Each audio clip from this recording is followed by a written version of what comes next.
Ang Biblia nagsasabi, ang tao dinatahanan ng demonyo gaya ni Maria Magdalena. Kaya pala si Maria Magdalena nung umpisa, malayaw na babae. Kumbaga, happy-go-lucky ito. Masamang babae si Maria Magdalena eh. Sabi nung iba, patutot daw. Pero wala akong nababasang patutot si Maria Magdalena. Ang nababasa, masamang babae siya. Ngayon, kaya pala siya masama, 7 ang demonyong nasa kanya. Pero kung ikaw, kahit isa lang ang demonyo sa'yo, pagkatapos ng bautismo, nagpabaya ka, hindi ka sumunod sa aral, yung isang demonyong lumabas, babalik yon. Magsasama pa ng 7, di magwawalo. Front runner ka na, 7 lang kay Maria Magdalena, 8 na sa'yo eh. Mas masama ka pa kay Maria Magdalena nung una. Kaya, paano mo sasabihin ngayon sa akin na ang kaligtasan na hindi na naiwawala? Once saved, always saved. Osas. Hindi sinusuwayan ng Biblia yan. Ang eternal salvation ay para sa susunod. Pero kung hindi ka susunod,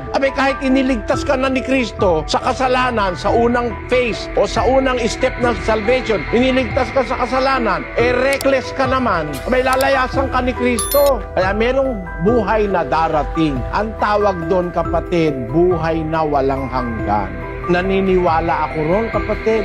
Kasi kung walang pangakong buhay na walang hanggan, agrabyado tayo ngayon sa lupa. Yung mahihirap, agrabyado tayo.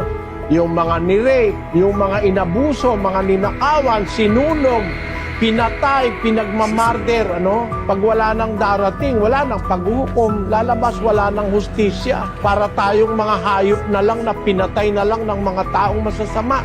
Kaya ang hustisya o ang katarungan darating sa buhay na darating. May paparusahan ng Diyos, mayroong gagantimpalaan. And that is the fulfillment of the life which God proposed to mankind.